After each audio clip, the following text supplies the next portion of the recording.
Welcome to my class. मैंने history बतानी है नेशनल इनकम अकाउंटिंग की हिस्ट्री। और ये 3 पीरियड्स में बांटे गए हैं। फर्स्ट है, second period and third period. Third period हम लोग के लिए बहुत इंपॉर्टेंट है क्योंकि यहाँ पे सिस्टम ऑफ नेशनल अकाउंट्स जो पब्लिश होता है यूएन यूनाइटेड नेशन से, ये शुरू हुआ।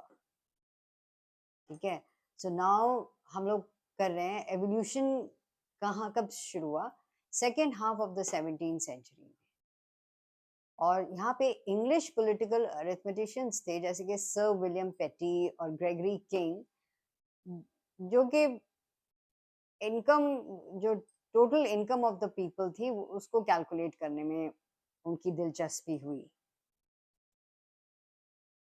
और आजकल तो national income accounting is used all over the world, सब जगह।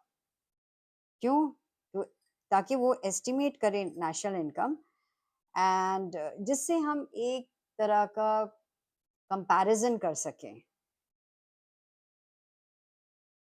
तो फर्स्ट टाइम जैसे वहाँ लिखा है second half of the 17th century में, ये sir William Petty and Gregory King जो थे, वो उनको लगा कि भाई टोटल करते हैं पूरे इनकम ऑफ द पीपल का, सारे लोगों का।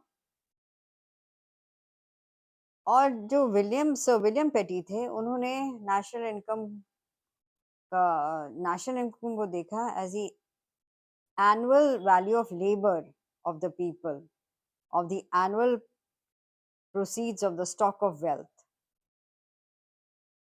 एंड जो पेटी थे वो दिखाना चाहते थे कि state could mobilize more revenue through taxation, and that England was not weaker economically than her chief rivals. और जो किंग का मेन एम था, ग्रेगरी किंग का, वो था कि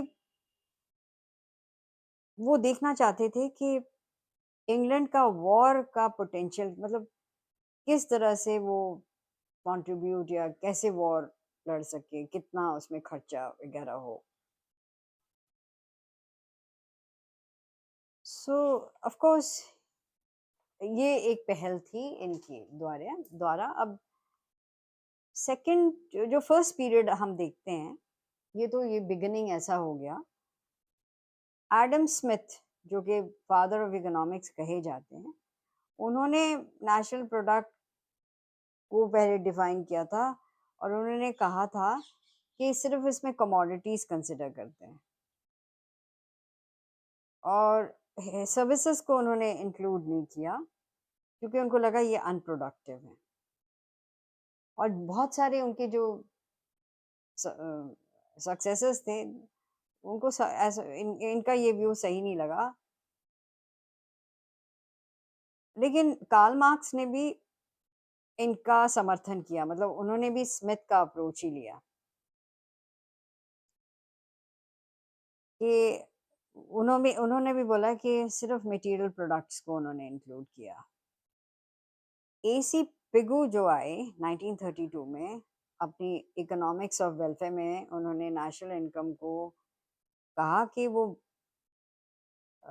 वो ऐसी इनकम है कम्युनिटी की, जो कि बाहर से भी जो इनकम आती है उसको भी उन्होंने इंक्लूड किया। और उन्होंने कहा कि यू कैन मेजर इट, ये सारे प्रोडक्ट्स को हम लोग मनी की मेजरिंग रॉड से हम इसको कैलकुलेट कर सकते हैं। तो जाहिर सी बात है कि इनकी जो डेफिनेशन थी, दैट वाज बेटर। फिर ऑफ कोर्स मार्शल ने भी दिया यहाँ पे। मार्शल ने कहा था कि इट इज, ये जो है नेट एग्रीगेट है कमोडिटीज का, material and immaterial, which means including services of all kinds. लेकिन वो मटेरियल इमटेरियल मार्शल ने ऐड किया, लेकिन पिगू ने इवन जो इनकम्स फ्रॉम बाहर, फैक्टर इनकम्स फ्रॉम, जो बाहर से आता था विदेशों से, जैसे अपने एक्सपोर्ट इंपोर्ट किया, वो भी इन्होंने इसमें इंक्लूड किया। फिर अर्विंग फिशर थे, तो उन्होंने कहा नहीं जी, ये जो नेशनल डिविडेंड या इनकम है बेसिकली सर्विसेज से ही कनेक्टेड है, जो अल्टीमेट कंज्यूमर्स जो रिसीव करते हैं। और उन्होंने कहा कि it's not by annual production से नहीं देखा जाएगा, जितना कंज्यूम कर रहा है ना, जितना कंजम्पशन हो रहा है उसके अकॉर्डिंग हम देखेंगे, उसके अकॉर्डिंग हम कैलकुलेट करेंगे नेशनल इनकम। जेम केन्स आए 1936 में, उन्होंने डिप्रेशन देखा। एक्चुअली उन्होंने उनकी जो राइटिंग्स हैं दैट इज वो जो है प्रॉब्लम सॉल्विंग फॉर डिप्रेशन है, जो कि 1929 की डिप्रेशन आई थी, अनएम्प्लॉयमेंट और मास अनएम्प्लॉयमेंट और श्रिंकिंग प्रोडक्शन। तो उन्होंने कहा कि नेशनल इनकम जो है वो हम देख सकते हैं एज कंजम्पशन, इन्वेस्टमेंट, सेविंग। तो ये एक एंगल दिया गया नेशनल इनकम का। अब आओ सेकंड स्टेप पे, सेकंड पीरियड। तो फर्स्ट पीरियड इतने लोगों में आप पढ़ोगे इसको, मैंने बहुत ही I just given you a sketchy introduction. Second जो है पीरियड, प्रोफेसर साइमन कुजनेट, जो कि उन्होंने बेसिकली कहा कि इतने अकाउंट्स हो सकते हैं, production account, house hold account, government account and the rest of the world account. और ये अकाउंट्स में क्या आता है कि आपका पैसा कहाँ से आया, प्रोडक्शन में कहाँ से आया पैसा, आपने कैसे खर्च किया, हाउस होल्ड का पैसा कहाँ से आया, कहाँ खर्च किया, फिर गवर्नमेंट का पैसा कहाँ से आया, पैसा कहाँ खर्च किया, वैसे ही रेस्ट ऑफ द वर्ल्ड का। तो ये इंटरेस्टिंग था। जैसे होता है ना बिल्डिंग ब्लॉक, एक और building block for national income accounting हो गया। फिर जी आप आते हो अपना थर्ड जो है पीरियड। थर्ड पीरियड इंटरेस्टिंग इसलिए है क्योंकि अब ऑफिशियली देखा गया कि लीग ऑफ नेशंस ने शुरू किया था कि लीग ऑफ नेशंस जब फॉर्म हुआ था, उन्होंने 45 में जब वो मिले और उन्होंने रिचर्ड स्टोन करके थे, उन्होंने एक रिपोर्ट दी जो 1947 में पब्लिश हुई। और उन्होंने आप जब फॉर्मुलेशन हो गया यूनाइटेड नेशंस, क्योंकि लीग ऑफ नेशंस फेल हो गया था, it it could not stop war actually, कि first world war, second world war, they thought कि एक ऐसी कमिटी होनी चाहिए जिससे कभी लड़ाई ना हो वर्ल्ड ओवर। तो उन्होंने फॉर्मुलेट किया यूनाइटेड नेशंस को, और इनका जो रिचर्ड स्टोन का जो रिपोर्ट थी वो 1947 में पब्लिश हुई। एंड उन्होंने सिस्टम ऑफ नेशनल अकाउंट्स करके उन्होंने यूनाइटेड नेशंस ने अब अपने ऊपर लिया। ठीक है, तो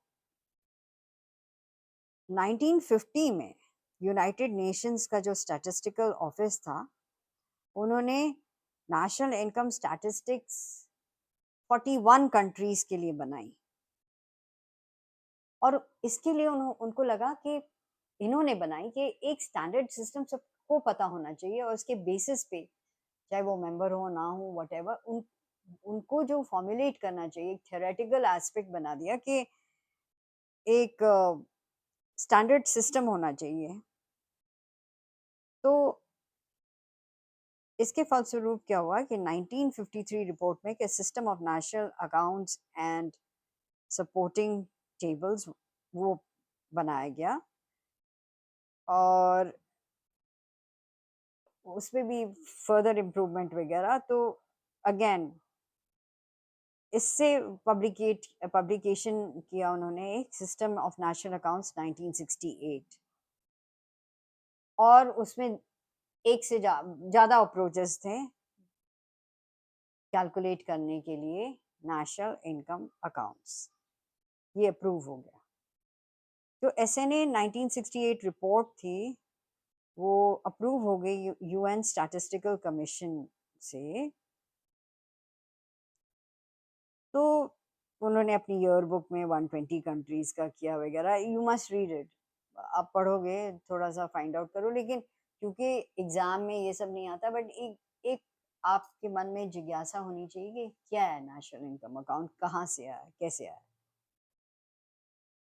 और 40, जस्ट टू समराइज कि 1947 जो सब कमिटी की रिपोर्ट थी, 4 एसएनए रिपोर्ट्स निकली हैं। एक 1953 की, एक 1968, एक 1993 और एक 2008। तो जनरली हम देखते हैं कि 1993 जो system of national accounts report थी, उसी के अकॉर्डिंग हम नेशनल इनकम अकाउंट्स कैलकुलेट करते हैं। और फिर 2008 में चेंजेस आए वगैरह, तो उसके बेसिस पे उन्होंने कुछ चेंजेस लाए हैं।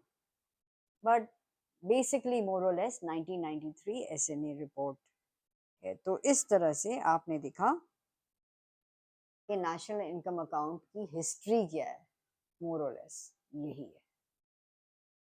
तो फॉर होमवर्क आपने थोड़ा जाके पढ़ना है, देखना है, find out about national income accounting history. क्योंकि अगर जब आप पढ़ोगे ना, तो आपको इतना इंटरेस्ट आएगा, और फिर आप इसको आगे, इसकी डिफरेंट अप्रोचेस जो हैं उसको आप ज़्यादा इंटेलिजेंटली समझोगे और पढ़ोगे।